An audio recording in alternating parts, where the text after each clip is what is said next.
ભરૂચ જિલ્લાના આમોદ તાલુકાના દોરા ગામ નજીક વહેલી સવારે ગમખ્વાર અકસ્માત સર્જાયો હતો, જેમાં એક યુવાનનું ઘટના સ્થળ પર જ કરુણ મોત થયું છે.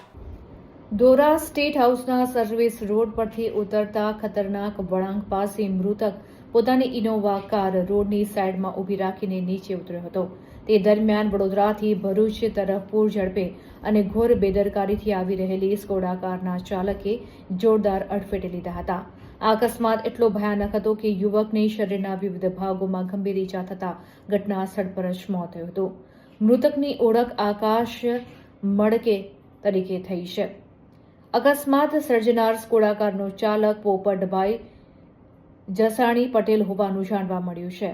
ચોંકાવનારી અને આક્રોશજનક બાબત એ છે કે અકસ્માત સર્જ્યા બાદ સ્કોડા કારનો ચાલક વાહન લઈને ઘટના સ્થળેથી ફરાર થઈ ગયો હતો, જે તેની નિર્દયતા તેમજ કાયદાની ખુલ્લી અવગણના દર્શાવે છે. ઘટનાની જાણ થતાં જ આમોદ પોલીસ તાત્કાલિક સ્થળ ઉપર આવી પહોંચી હતી અને અકસ્માત અંગે ગુનો નોંધ્યો હતો અને ફરાર થઈ ગયેલા કાર ચાલકની શોધખોળ સાથે વધુ તપાસ હાથ ધરી છે. મૃતદેહને આમોદ સામૂહિક આરોગ્ય કેન્દ્ર ખાતે ખસેડી પોસ્ટમોર્ટમ કરાવ્યા બાદ પરિવારજનોનો સંપર્ક કરી મૃતદેહ સોંપવાની કાર્યવાહી હાથ ધરવામાં આવી હતી. ઉલ્લેખનીય છે કે દિલ્હી મુંબઈ એક્સપ્રેસ વે પર સતત વધતા અકસ્માતો ગંભીર ચિંતાજનક બની રહ્યા છે. અતિ ઝડપ, બેદરકારી અને બેફિકર ડ્રાઇવિંગને કારણે રોજબરોજ નિર્દોષ લોકો પોતાનો જીવ ગુમાવી રહ્યા છે. ત્યારે આવા બનાવોમાં જવાબદાર લોકો સામે કડક કાયદેસરની કાર્યવાહી થાય તેવી સ્થાનિક જનતા દ્વારા તીવ્ર માંગ ઉઠી છે.